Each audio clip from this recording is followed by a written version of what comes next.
unanimous in their hate for me, and I welcome their hatred.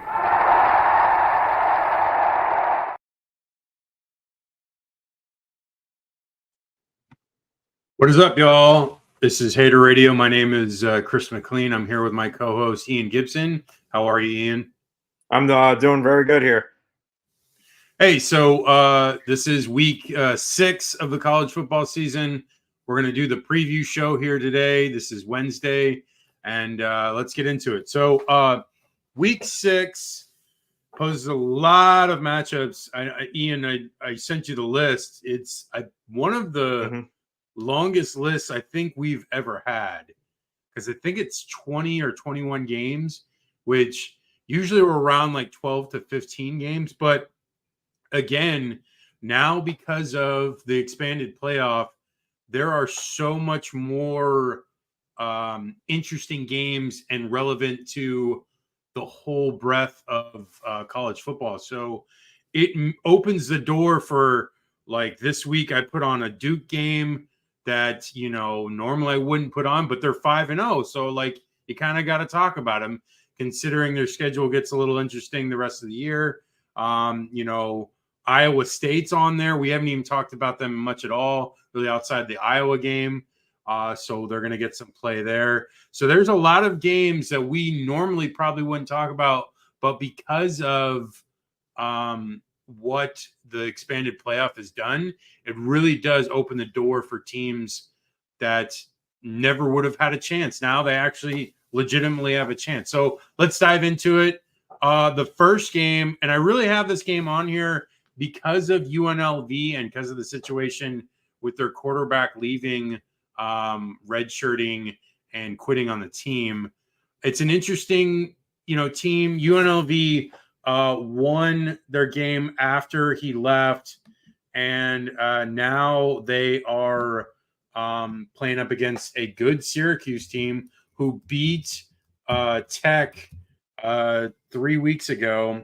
And I don't know too much about UNLV because obviously they are not a team that is like that big on the radar. But again, the one thing that I have noticed was their offense, which is gotten a lot of pub because last year Florida fans really wanted their offensive coordinator, who does the go offense. I can't remember his name, but he's a young guy. I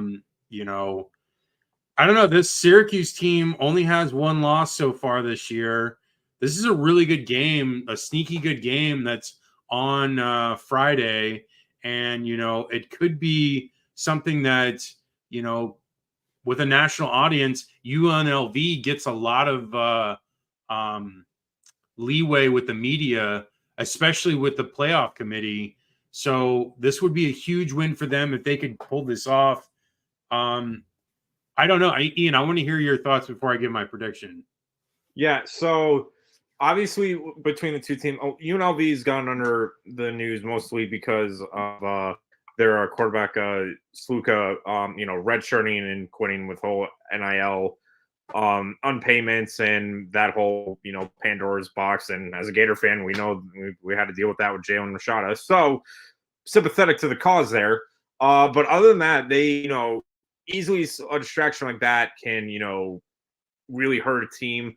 But UNLV, they've been, they're undefeated right now, number 20 for the nation.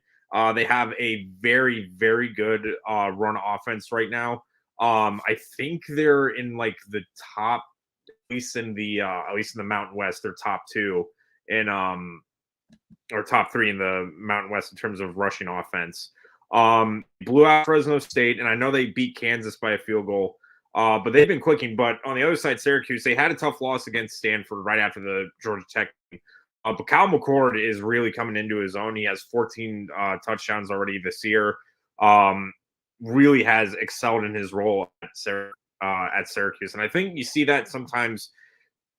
I don't even think he did bad at Ohio State, but maybe not to the level that Ohio State fans are expecting. So sometimes that, that spotlight you can really see how much better a player is once, you're not nitpicking every single detail. And at certain schools, you have to do that because there's a different standard there.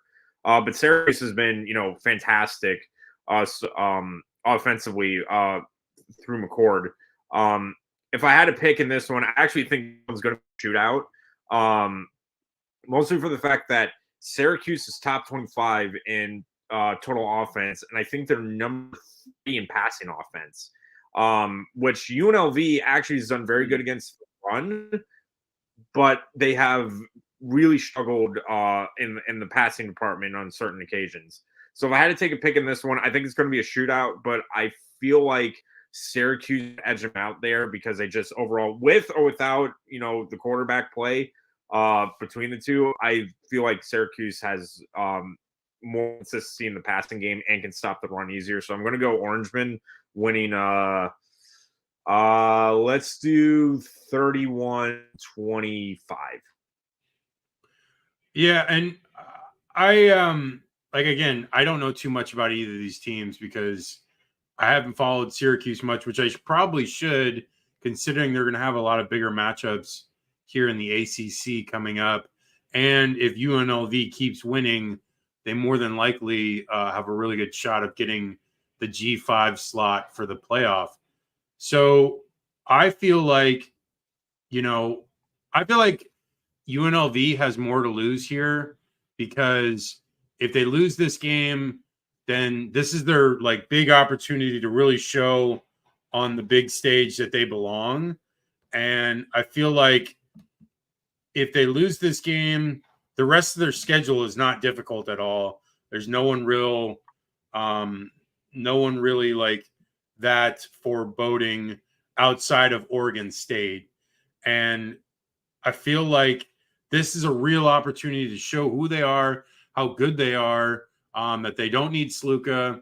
And I feel like this game is more to them than to Syracuse, which it does mean to Syracuse because obviously they want to keep winning, especially after that loss to Stanford.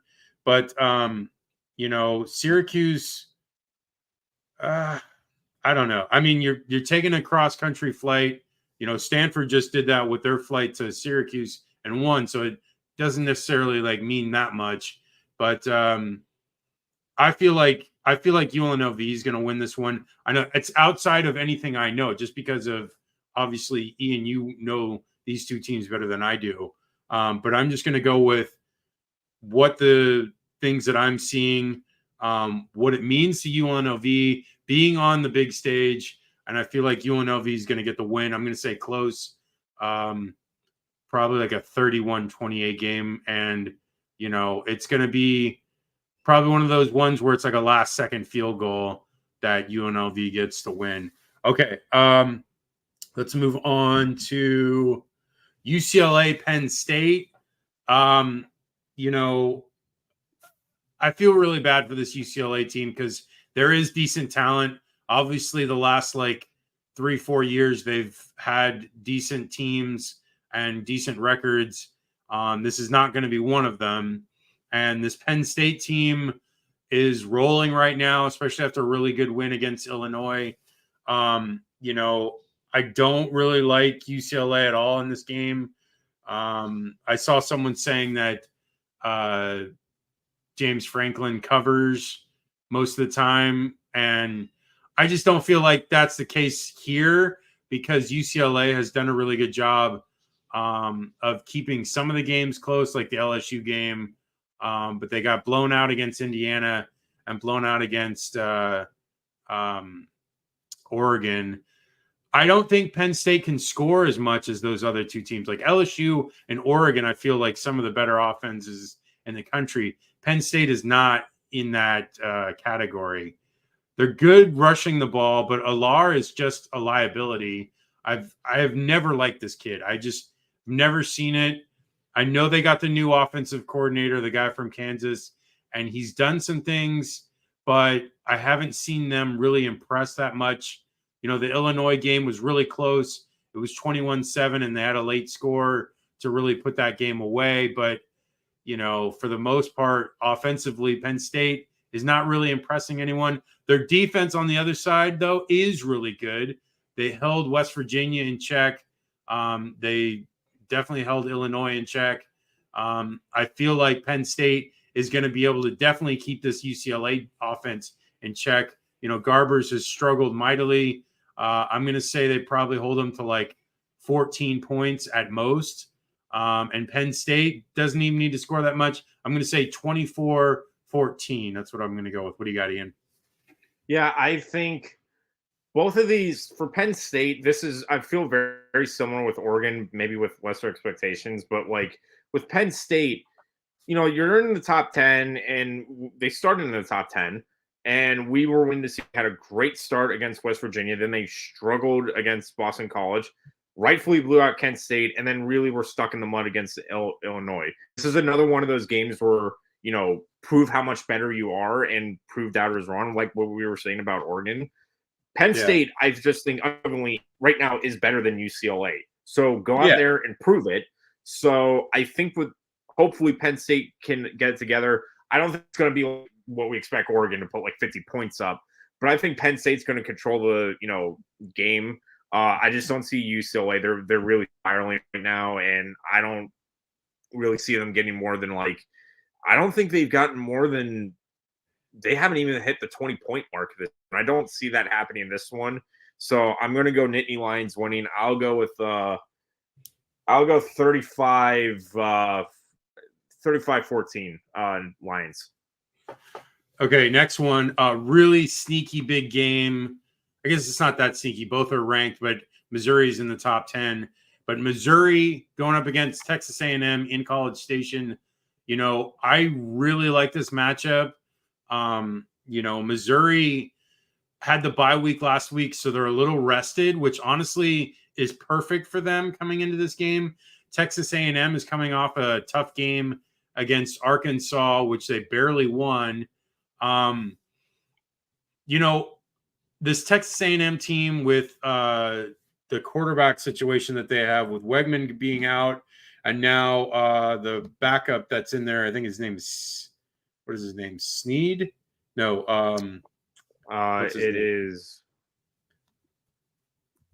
1 second.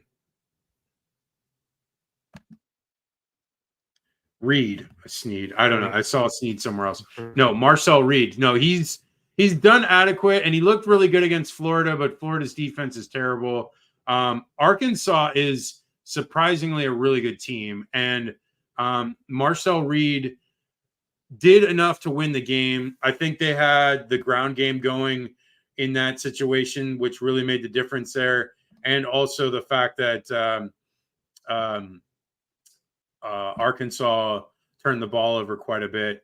I like A&M in this game, but a lot of A&M success is because they've gotten a lot of turnovers. They're +6 on the turnover margin.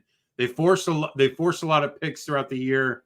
I don't know. I still like Mizzou because they're coming off that bye. They're going to be a little bit healthier. Luther Burden III is a stud. The kid is amazing out there. I think Cook does enough because I don't think A&M has seen quite the quarterback play that they've seen out of Cook, which Cook is one of the better ones in the SEC. I think he's able to pick them apart a little bit. I think Missouri's defense is good enough to stop A&M's attack. I'm going to say probably A&M scores like 20 points, and I'm going to say like Missouri scores like 30. So 30-20. What do you got, Ian? Yeah, and I really think the defense is going to be what stands out here. Missouri has, I think, the number 3 defense in the entire country. They have been fantastic this year. As we expected, the defense, was the kind of selling point for Mizzou this year. They the rushing attack has been very good. They've had a lot of scares though. Obviously the Vandy game, they slept on that one. And BC, and that one kind of went the way I expected it though, because I think those two teams are that's like the ACC equivalent of Missouri to me. They blew out Buffalo and they blew out, I think it was Murray State. But I think with A&M, A&M again struggled, against Arkansas, but they won, and then they struggled against Bowling Green. I guess Bowling Green is like everybody's, quicksand. Yeah. That's good. They beat Florida, but take that for your 2 cents. I think, man, because there's a lot of both these teams need to prove something, and I know this is the first time Missouri's played at College Station since 2015, and they won that one. So I think I'm going to take Missouri in this one very close. This is one that I can go the other way though, but I think Missouri is more complete right now, especially in the run game, to win out in this kind of game. So I'm going to take the Tigers winning. I'll go low scoring. I'll go like 23-17. Nice. Okay.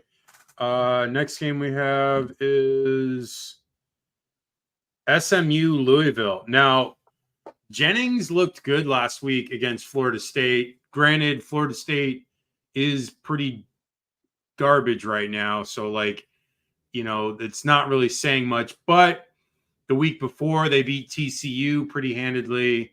He didn't do much in that game. There was a lot of turnovers by TCU that led to SMU scores. So he didn't have to do much in that one either.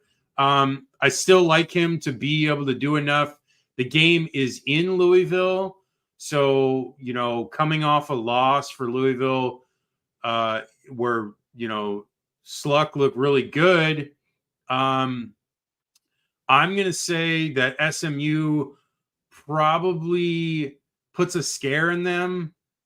But I think Louisville is going to win this one because it's a home game for Louisville. I think the crowd's going to be pumped. I think that loss to Notre Dame was really close. They had their opportunities, and I think that Louisville comes back in this one and really sets their foot in firmly in the race for the ACC crown, or for at least for the ACC championship game.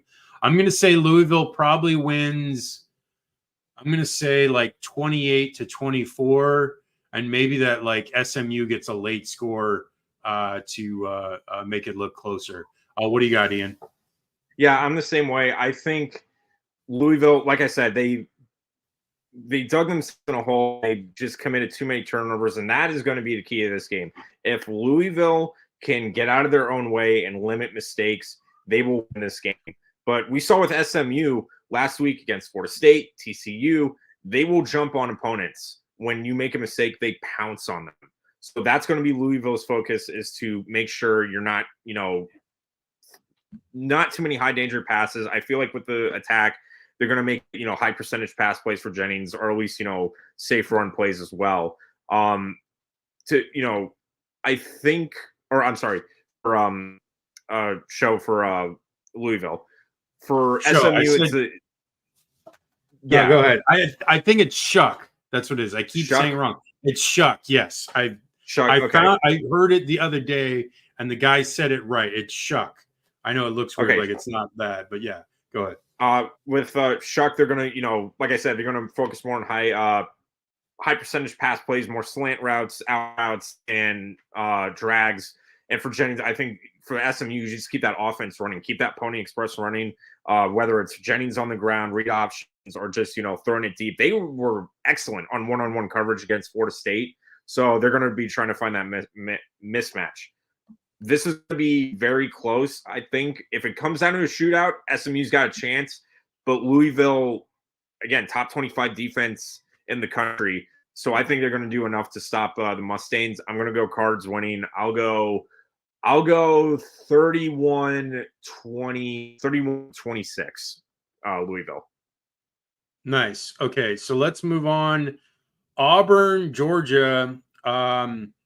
Usually in years past, this was a huge rivalry game, but Auburn looks terrible the last couple of weeks. They played well enough to beat Oklahoma, besides that late pick six, which was the turning point in the game. But I don't think highly of Oklahoma. So that win is not, or that loss is not the worst in the world. But it also is not great because Again, Oklahoma's not that good, so it doesn't look very good that they lost that team. But they did look better in that game than they looked in the Cal game, than they looked in the Arkansas game. So we'll see. I noticed that Peyton Thorne is now the starter again after that game, even though he threw the pick six. Hugh Freeze wants to stick with him. You know, I don't know what their situation is after that. I know the kid that came in the Arkansas game had like 3 picks or whatever. So, like, obviously he struggled as well. Peyton Thorne, I don't know what to say. He's not overwhelming. He's just kind of whelming. He's just an average quarterback. But the problem is this team around him is not great right now. So they need a better quarterback to be able to win these games, which he is not. So that is a struggle there. Georgia coming off that loss to Alabama, very tough loss.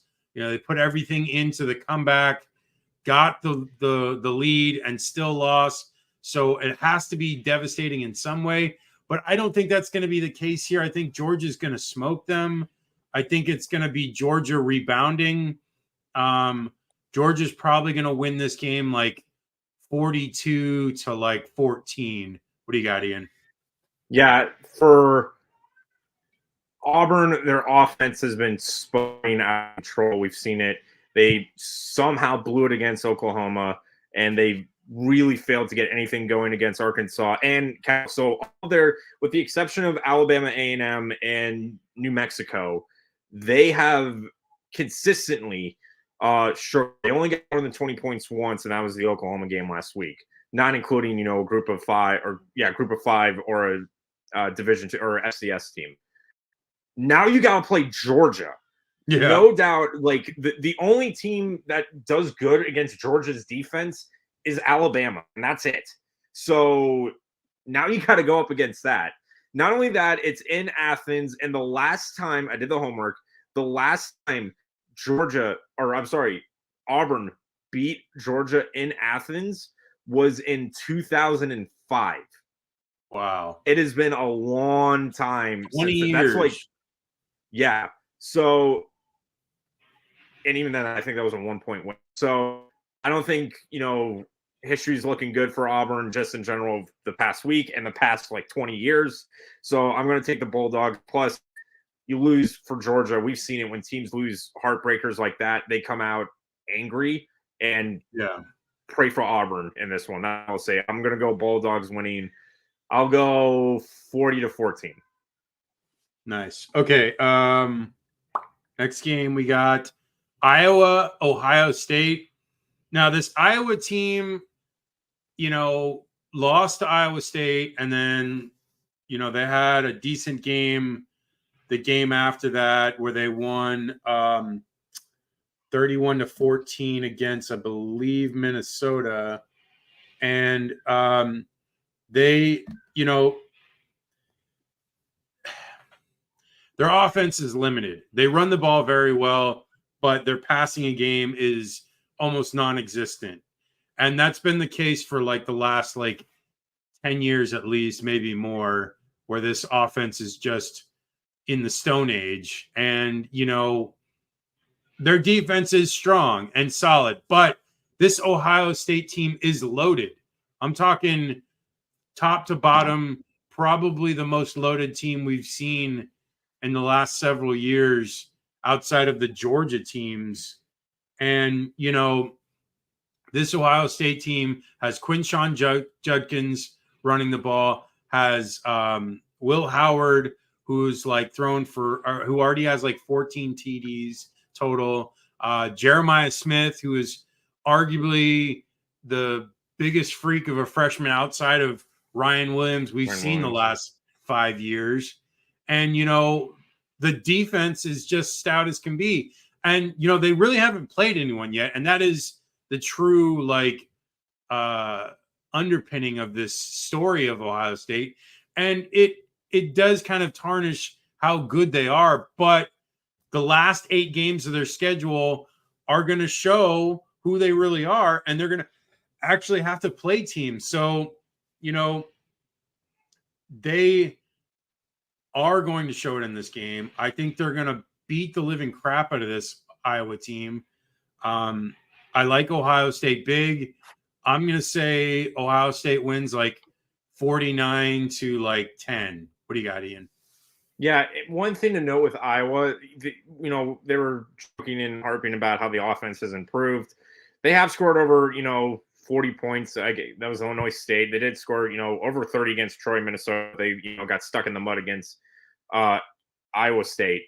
But the one kind of surprising thing is that now they've kept the scores low, but I think they've averaged more than 200 passing yards a game on defense, which is very surprising. Now you got to guard Jeremiah Smith. That's not a good recipe. And in Columbus, I don't think Iowa has enough firepower to keep up with them. I know this is going to be like, Cade McNamara's, crusade as a former Michigan Wolverine to stop Ohio State, but I don't see it happening. I'm going to take Buckeyes winning. I'll go with, I'll go 38 to 14 win for Ohio State. Okay, back to the SEC. Ole Miss, South Carolina. Does Ole Miss come back in this instance after that loss to Kentucky, that heartbreaking loss to Kentucky with that late missed field goal? Ian, I want to hear your thoughts, and then I'll jump into mine. Yeah, it's interesting with this one because this looked like a layup even before the year. We thought, okay, Ole Miss has a very easy schedule. I remember saying that in the preseason show that Ole Miss schedule is very favorable to them. But South Carolina, they beat Kentucky, which just beat Ole Miss, so take that for what you will. They almost and should have beaten LSU. And every team they've played, with the exception of like Old Dominion, which really like bad start, they won like I think 23-something to Old Dominion. They just blew out Akron. Now you got to go into Columbia. It's not an easy environment to win in. Ole Miss on the road has been, under Kiffin has been good, not great. I think their best road win was that Tennessee game in a hostile environment. That was their best one. I think with this one, it's going to be a matter of can Ole Miss capitalize on their chances. They looked like they were just sleepwalking through that whole Kentucky game. There was no urgency whatsoever throughout the whole game until it was too late. And once they finally woke up, it was all but gone. South Carolina's defense has been solid, but I feel like the difference is that the one team that's as at least offensively an equivalent of Ole Miss was LSU. And LSU was able to put 30 on them. Now, can South Carolina put up more than 30 to Ole Miss? I'm not sure if they can. I think I'm going to take the Rebels in this one. I think South Carolina does put a scare in them, but the big thing will be early in the game. Can Ole Miss get the crowd out of the game and really see that urgency that they need? Because now you have to play, at your highest level for the rest of the year. So I'm going to go Rebels winning. I think they pull away late, but I'm going to go with a 35 to 27 win for Ole Miss. Yeah, I think South Carolina is going to play well in this game because it looks like Sellers is going to play, which if that's the case, then South Carolina should really contend here. But I don't know. I just feel like I think they needed that wake-up call. And that is, again, the beauty of the 12-team playoff. You can lose a game or two and still get in. It doesn't matter. And so it's much like now the NFL where it's like, you know what, you lose a couple games, whatever, get into the tournament. That's all that matters. Get in and anything is possible. Like there were Steeler teams and Giant teams that won from the wild card. Anything is possible. Get in and you can control your own destiny. And so I feel like this Ole Miss team is still very talented and has a lot of pieces. And Lane Kiffin is a very brilliant coach on offense. I feel like they can do enough here in this game to win this game. It's in South Carolina, so I definitely feel the home field advantage for South Carolina, but Ole Miss is good enough to overcome that. I feel like they're going to score at least 28 points, probably 31. And I'm going to say South Carolina probably scores like 28. I'm going to say it's close, 31-28. And I feel like Ole Miss probably gets out of it out of a last-second defensive stand, and that's the end of the game. Okay, let's move on to Indiana Northwestern. Yes, we're talking about Indiana and Northwestern, which I don't think I ever thought in the 9 years that I've done this podcast or YouTube channel or whatever it is now. I never thought we would talk about a game like this, but because Curt Cignetti has this team rolling, I'm talking 9th defensively and 8th offensively in the country. Indiana, or flip-flop that, 9th defensively, 9th offensively, 8th defensively in their yardage stats. Dude, this team is putting up a show and just beating the crap out of every team they play. And, if you don't know about this Indiana team, which I don't think most did, I think I started to realize it when they beat UCLA pretty handedly. This team is a team to contend with. Cignetti is an older coach. He's 63, and he was at James Madison before. He actually was a recruiting coordinator back in the day for Alabama when they started to turn things around in 07, 08, 09. And the guy has just been around and been one of a very good coach for a long time. Got his chances, did the best of it at James Madison, where they went from FCS to FBS and really made a scare into people. And now he's got his chance at Indiana. And I'm telling you what, man, the guy is definitely moving up the ranks, could get a really big time job if he continues to do well at a school that has never done well. Indiana, this is their 3rd ever 5-0 start in the history of their program. And I think it goes back 120 years. And it's Indiana has a really good shot of getting to the playoff if they continue out. Their schedule is not that daunting.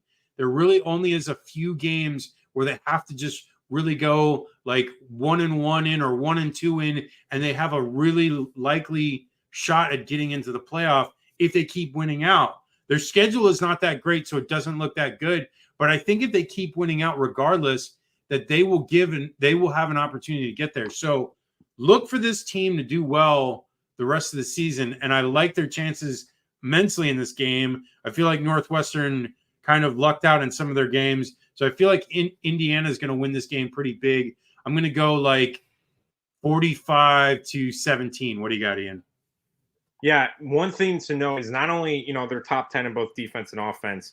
When I was doing some homework, Northwestern in Big Ten statistics on offense is almost at the bottom. I think they're next to last place in Big Ten on offense.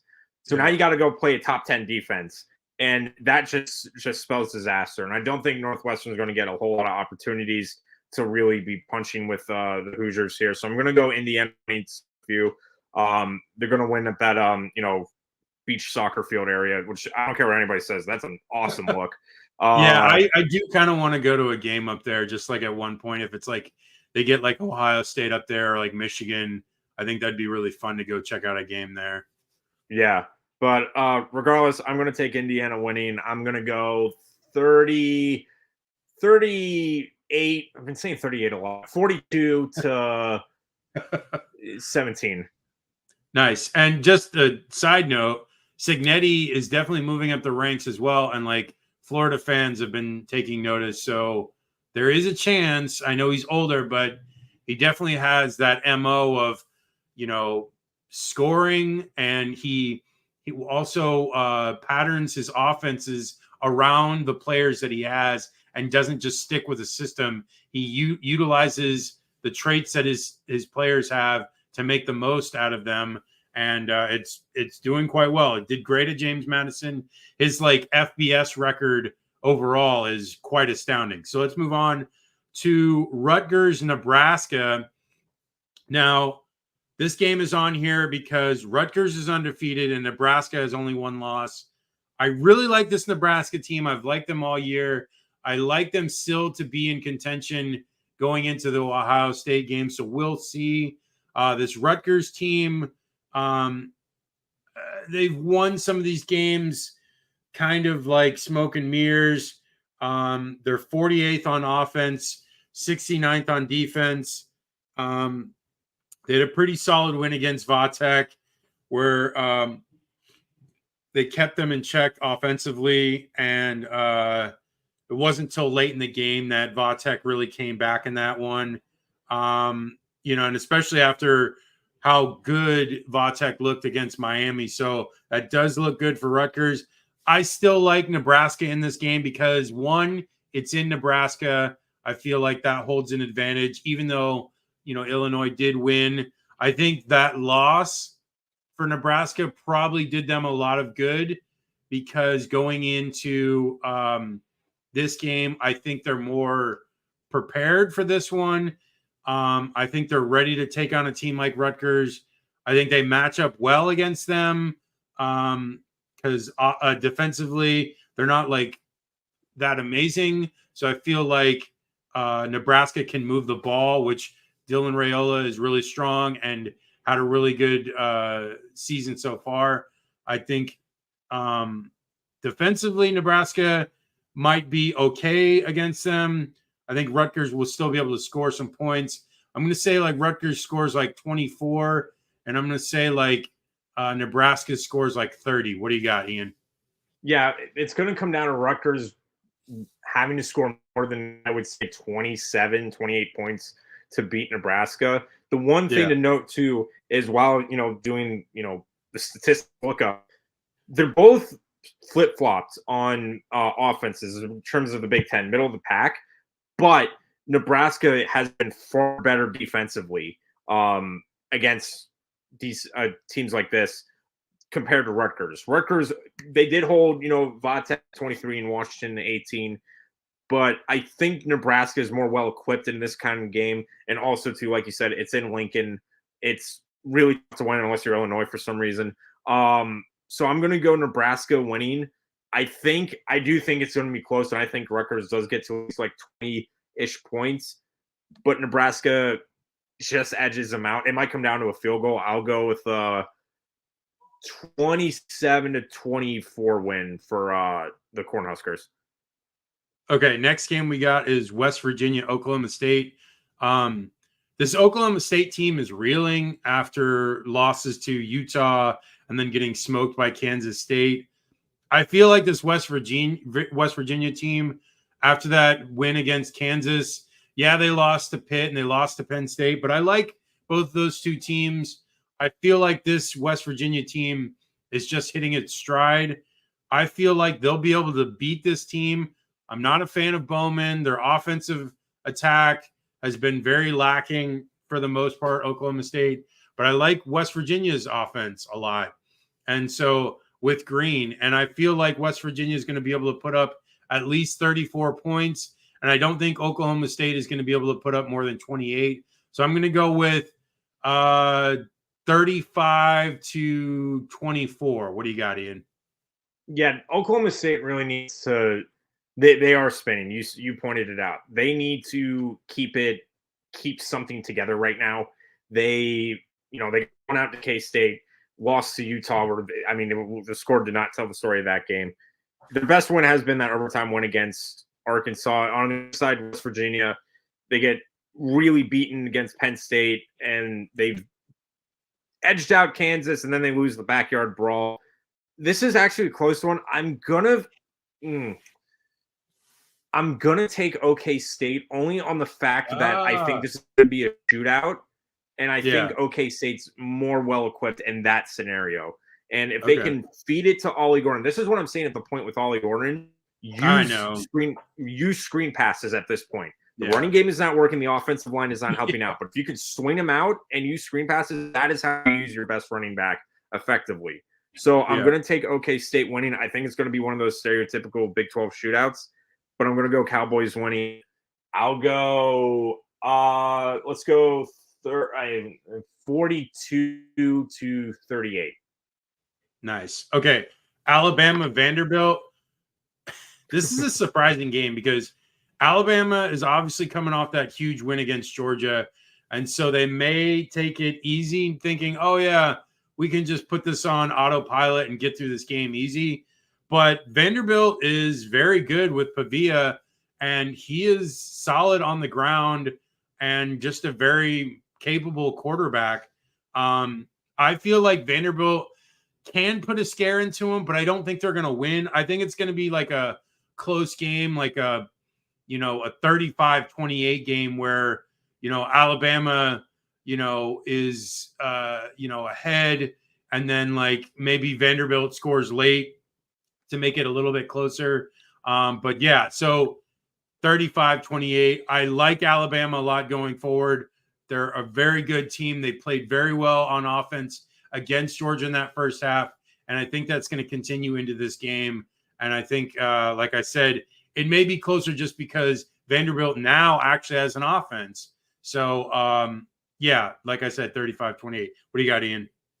So, once again, stat nerd here. Yeah. The last time Vandy has beaten Alabama, just in general, was in 1984. Oh, that was Florida's first SEC. Okay, first, I'm going to put not quotations. Screw it. Their first SEC championship. So, yeah. And even before that, that was in Tuscaloosa. Last time they won in Nashville was 1969. And the Mets had just won the World Series at that point, their first World Series. So, as good as Vandy has been, there's a lot of history riding against them. And I usually don't bet against history. So, I'm going to take Bama winning. I think Vandy will put up points. I don't think they're going to get shut out like they did last time, but I'm going to go Bama. I don't see anybody stopping Ryan Williams, so I'm going to go 45-10, Bama. Okay, next game. Speaking of another blowout, Clemson, FSU. The game is in Tallahassee. DJ Uiagalelei is not starting. I think Brock Glenn is getting the start finally. And so, DJ doesn't get his chance to go up against his old team. But Brock Glenn, I'm not impressed with him either. Clemson has looked good outside of that Georgia game. They looked really good against NC State. They smoked App State. I really think Clemson can take it to them. Their offense has been putting up numbers. So I'm going to say Clemson puts up 45, and I'm going to say FSU probably like 14 at most. What do you got, Ian? Yeah, for Brock Glenn coming in, he is yet to throw a touchdown pass in his career. So this is really a tough way to get thrown into it. This is also to note, interestingly, Clemson's first road game. Technically. They played that wasn't even neutral site. It's in Atlanta. Okay, their second road game. Atlanta. I know. Yeah, so their second road game, because I can't even count it. If you put it in Atlanta and you're playing Georgia, that's a Georgia game in a dome. Yeah. But regardless, I don't see, again, Florida State has only scored more than 20 points once, and that was the beginning of the year, and they lost. Now they got Brock Glenn in, and I don't know who can put in a quarterback to really kind of fix this situation, because there's just no oomph on this offense at all. There's no synergy like they had last year. And the defense has been very, has been a sieve. They keep getting gashed. I just don't see Florida State putting up much of a fight. Maybe Brock Glenn is the ignition, but I just don't see it. I'm going to go Tigers winning. I'm going to go 35-16. Okay, next game, Utah State, Boise State. I don't know too much about Utah State. I'm only really talking about this because we haven't talked much about Heisman-specific players like we used to. But I think we might start in the next couple of weeks because we're getting into the meat of the schedule. But Boise State's quarterback, Genty, is just unreal. and he has put up, a crazy stat line already. Yeah, Ashton Jeanty, 845 yards, 13 TDs in, a 4-game span, only 80 rushes to get that 845. So he's basically he's got a 10-yard average. Every run he has is like a 60-yard run. It's crazy. The kid is super fast. He's probably one of the fastest kids in college football. He's from the state of Florida, which, any one of these schools in the state of Florida would be glad to have had this kid. But for whatever reason, he ended up at Boise State. I'm only really talking about this Boise State team because Jeanty is just amazing. I'm going to say Boise State wins pretty big, like 35-20.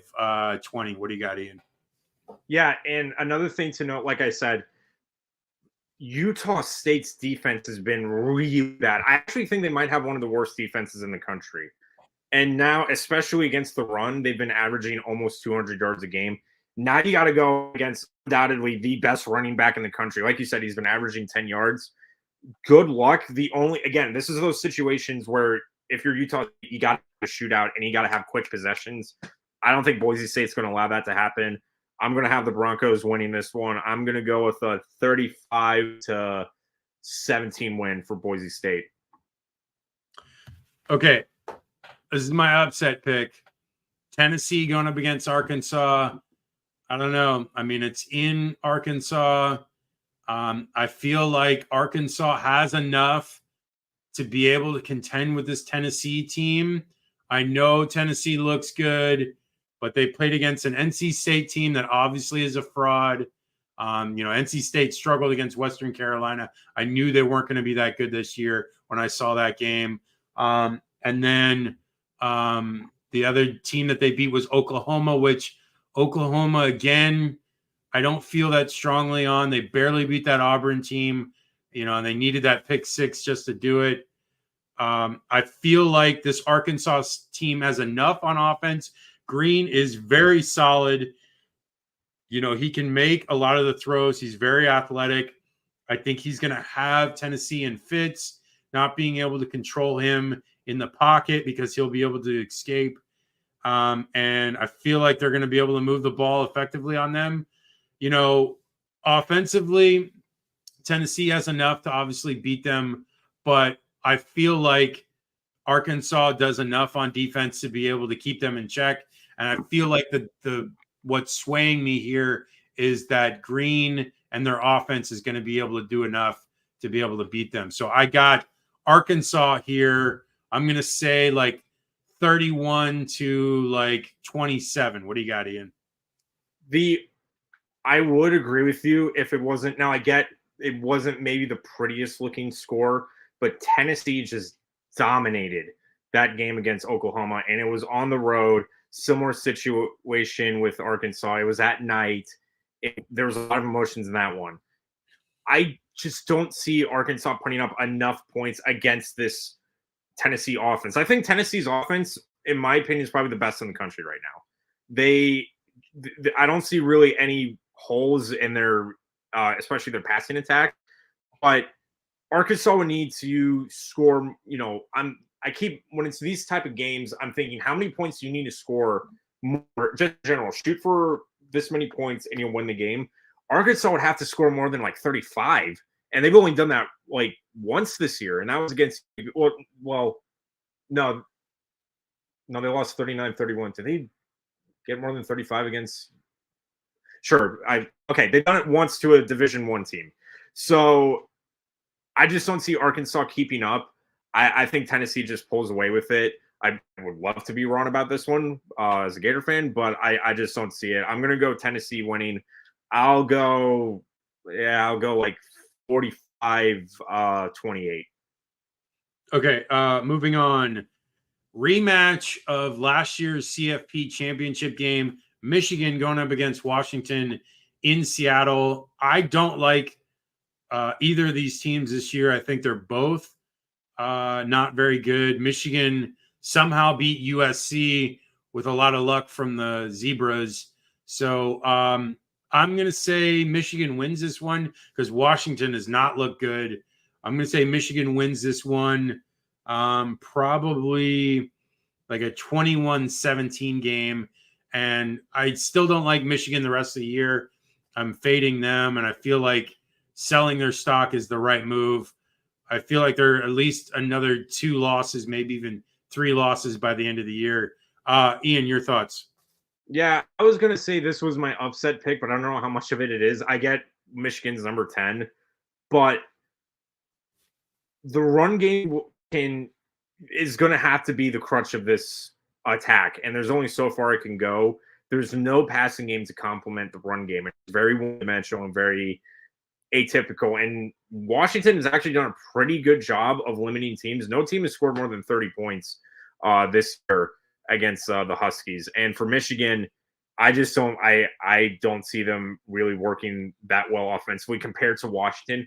Washington has Will Rogers. He's already, we knew how good he was at Mississippi State. Perfect offense for him here. So I think they're going to be able to get enough points on. I'm going to take the Huskies in an upset. I'll go 27-20 Huskies. But it wasn't the championship last year. Yeah. So moving on to one of the teams we cover, USC, Minnesota. It's in Minnesota. I don't love this Minnesota team. I saw a bunch of fans on Twitter because I follow a lot of USC fans, and they're going up against these Minnesota fans saying the Minnesota fans are saying, oh, they have the number 1 passing defense. And then I went back and look at the games that they played against the teams they played, and they held all those teams to very low totals. And then I looked at the numbers for those passing offenses. One was 100th, and 2 of them were 120 or worse. So literally the 3 worst passing offenses you could play all year, and they have played 3 of them. And so that is inflated their stat line and why they're so up there for passing defense. And that first game against UNC, Max Johnson was hurt. If he plays in that game, I'm sure he puts up at least 200, 250 yards. I know the backup did not play that well the rest of that game either. He's gone on to the quarterback situation for UNC has gotten better, but still in that game, obviously was because of that injury. It really kind of derailed things. But no, Minnesota, I know you like to think that you might be that great because of that pass defense for that ranking, but it doesn't mean anything. You're going up against a real passing offense. Miller Moss is one of the better quarterbacks in the country. He proved it again in that Wisconsin game, and he's going to prove it again here. I know this is a kind of a trap game because next week they have that big game against Penn State in LA, but I think USC is going to be really amped for this game, especially after getting a really solid win against Wisconsin. I like USC in this game. I like them big. I like them 42-20 in this game. What do you got, Ian? Yeah, for USC, clearly this is going to be Minnesota's best offense they're going to play. And Miller Moss, like I said last week, is probably the best passing quarterback in the country, in my opinion. So this is going to be like, you're really going to talk that talk. You better back it up now because this is your test.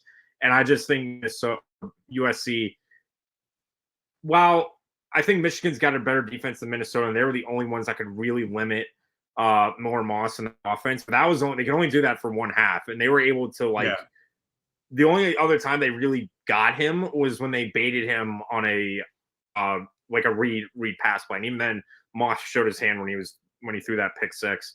But the narrative, besides that, Minnesota, now the narrative has been, and this has been since USC's going to the Big Ten, is now you got to beat teams on the road. And USC didn't pass that test. They lost to Michigan on the road. Now you got to go back to up north, probably colder weather. It's in October in Minneapolis, so maybe a bit warmer. But now that's going to be a narrative USC is going to have to buck is beating these Big Ten teams up north on the road. I think they get it done here. Credit Minnesota offensively has not been that high powered, so I think it might be a bit easier. So I'm going to go Trojans winning. I'll go 37-17. Nice. Okay. Moving on to Baylor, Iowa State.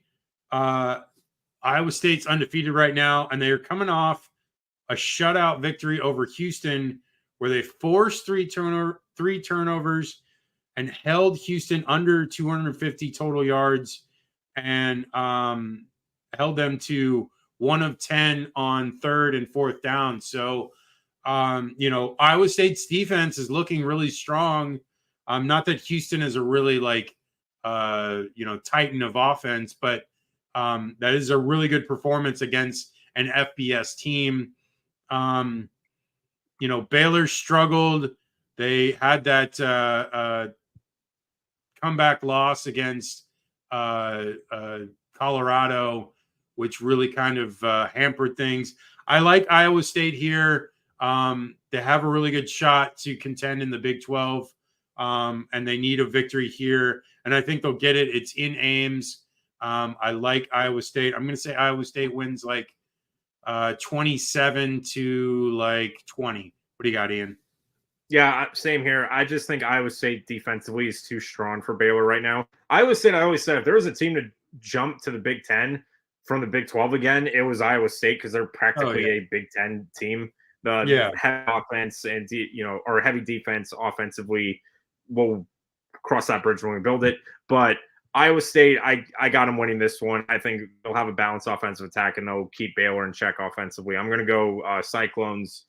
Let's go with a 28-17 win. Nice. Okay. Florida UCF. This game, I was hoping 3 years ago when they fired Dan Mullen and they lost to UCF in that bowl game, I was hoping that Florida would be in a place at this point where they were doing well, recruiting well, having the team on a much better ground, and they're coming into this game 2-2. Looked really bad in those both losses, and I feel like UCF also got humiliated last week, so I'm not feeling that terrible about it. But I mean, the narrative about Florida the last couple of weeks has been that Billy should be fired. And it's like, I don't even know what to make of this. I want to win this game probably more than any game the rest of the year, just because I hate mid-Florida fans so much. And, I don't want to lose this game. But it's at the same time, I realize how bad Billy is. I mean, I saw reports of Billy talking about this was the best bye week they've had, and that Graham Mertz has been in 6 years in college football, and this was the best bye. What are we talking about? Best bye week? What does that even mean? That means nothing to me. I don't care. You need to have done all these things where they were talking about dealing with hand signals for fast offenses. You need to have implemented that earlier. You need to do that in spring ball, in the fall camp, and then the offensive line has finally found their rotation. What? You needed to know this stuff way earlier. There's no reason for any of this to have been going on. I'm sorry, but it's so JV. This stuff is counterintuitive to how a major program should be run. And I think we have all tired of this act, and I just want to see it over. But I want to see a win here, but I just don't see it. I really feel like UCF is going to win, because UCF is going to run all over them. And that's just the reality. And it's this defense can't stop anybody. They're the 123rd rushing defense in the country. And, they let Mississippi State run all over them when Mississippi State was one of the worst teams for rushing. UCF is one of the top rushing offenses. They're 5th in the country. I don't respect KJ Jefferson that much. passing attack, but it doesn't matter here. They're going to be able to run for 350 yards minimum, and if they're running out the clock, Florida's never going to get the ball. And I'm going to say like 35 to like 22. What do you got, Ian? Yeah, and I don't know if I've told you, but I'm actually going to be at this game. I'm going to be at this one, so I'll get the as fun as that's going to be. Good. I always like seeing them play the Florida teams. They're not in this context, but yeah, I agree. And I went back on it, and this is something I told you about me and my cousin George, and he brought this up under Napier, and just in general for the past since 2020. Florida defensively has been beyond god awful against mobile quarterbacks. You can bring any of them up, and they have struggled and or lost that game. And went back to it. They have KJ Jefferson on UCF now. KJ Jefferson in that game last year had over 300 yards of total offense. It was over 250 passing and almost 100 rushing. And like we saw with them playing against Cam Ward, who is the best mobile quarterback in the country. And even then, I feel like if you use mobile quarterback, that's like a diminutive to their passing, because I think Cam Ward's a way better passer than anybody given the credit for. But regardless, they just can't. If the quarterback can move out of the pocket, they just don't know what to do with themselves. And you mentioned, rushing defense has been atrocious. They allowed over 400 yards against Mississippi State, even though they won. It's going to be one of those things where you got to hope it's a shootout. And Florida's like the last team you want in a shootout right now. So I just don't see it. UCF, I think with KJ Jefferson and how their attack is, especially on hurry up, Tennessee has a book, really besides last year, Tennessee showed you how you can beat an offense or beat a defense like this. So as much as I said this, as excited as I am to go to the game with my family, I always love going to the Swamp. This is one of the few times where I'm excited to go, but I'm not necessarily excited for the game, if that makes any sense. Because I feel like this is going to be, UCF will win, and they should. I'm not going to take anything away from them if they're the better team. So UCF, I'm going to take them in this one. I'll go with let's go like 30-20 for UCF. Okay. Let's move on to Duke, Georgia Tech. Like I said, Duke is undefeated, but it looked like they struggled in most of their games. When I was looking at their recaps, they had to go to double overtime with Northwestern, and had to come back against UNC and UConn, who is not very good. I like Tech in this game because I think Tech has played better against better teams, and their record shows that. They played well against Louisville, played well against Syracuse. They beat Florida State. I think they're more battle tested. It's in Atlanta. I feel like Tech can win this game. I think it's going to be close. I'm going to say like a 24-20 game. What do you got, Ian? I agree. I think this is going to be the same kind of low-scoring affair. And in the end, that's where you need your playmakers, and I feel like Georgia Tech has more right now. I'm going to go Tech winning again in a close one, and they've been here before in these tough, muddy situations. So I'll go Yellow Jackets winning. I'll go with let's go like 20-16 win for Georgia Tech. Yeah, it's going to be close. I think both these teams are pretty evenly matched, but Tech, I think, has the advantage because I like their coach more than I like Manny Diaz at Duke. Okay, last game, College Game Day is there, and I may or may go. I don't know. I haven't decided yet. I really only have to just get like a rental car to be able to drive up there. But Miami versus Cal in Cal Berkeley. So Miami's got to travel all the way across the country to play this game. College Game Day is going to be up at 6 a.m. Pacific time, which is crazy for people to be out there. But I might drive all the way up on Friday night just to be there early that morning. I haven't decided if I'm going to do it or not. I'll figure it out when I get closer. Probably like Friday afternoon, I'll decide if I'm going to do it or not. But anyways, this Miami team, struggled last week against Vatek, and they looked better in the games before that. But I think there are some weaknesses there that teams can exploit going forward. Definitely mobile quarterbacks are an issue for this Miami team. Vatek's quarterback had a really good day. He was able to move the ball. Their running attack for Vatek was stellar all day. This Cal team, I don't know too much about them. I know that they played well against Auburn, 3 weeks ago. But as far as, what they'll do against this Miami team, I honestly don't feel like they're going to be that great. They lost to Florida State 14-9, which most everyone has been able to put points on Florida State, and Cal was not able to. This Miami team definitely scores a lot of points. They can put up at least 35 in this game, which I believe they will. Cal looks like defensively, they've only allowed, roughly 14 or less points every game, which is pretty stout, but they've not seen an offense quite like Miami yet this year. I feel like they could probably hold Miami to less than their total, but I feel like Cal is not going to be able to score that much. And I'm going to say like Miami wins like 35-21. What do you got, Ian? Yeah.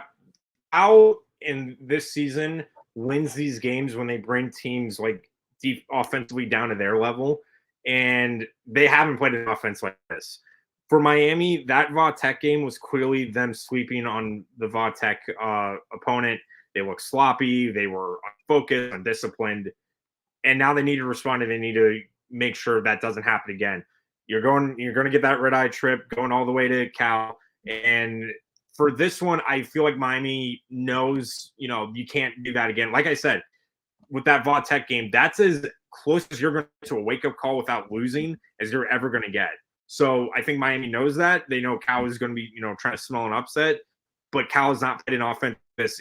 Even if Miami plays out like they're worse at offense, I don't see Cal keeping up points-wise with Miami. So I'm going to go Miami winning this one, running away with it. I'll go like 40-20 in this one. Also, shout out to this one being called Woke versus Coke. I freaking love college football. Yeah. I don't know who first came up with that, but I've been seeing it all week. Yeah, so that's our week 6 preview show. So reach us at haterradio.com. Next week, I'm going to have an article about the USC Penn State game. For all of our socials, you can reach us at hater_radio for Twitter, Instagram, TikTok, Threads. For Facebook, it is Hater Radio CFB. For YouTube, it is at Hater Radio. Again, our show is every Wednesday and Sunday, 8 p.m. Eastern, 5 p.m. Pacific. Catch us live and then rebroadcast, uploaded to YouTube, Facebook, Instagram, and you can find them there. Ian, what are your handles before we go? Yeah, it's at YouTube, Instagram, and Twitter. It's at G_Gator_G. That's where to find us. Like, subscribe, comment, follow, all of it. Help us out. It helps out the algorithm, gets us in there, gets us, more people wanting to, that can see the show and see everything about us. So, like I said, enjoy these games. Maybe I'll be at game day. Ian's going to be at UCF, Florida. We'll try to check out people, say what's up. I'm going to wear my Hater Radio shirt if I go to the Cal Miami game. If you see me, talk to me, say what's up.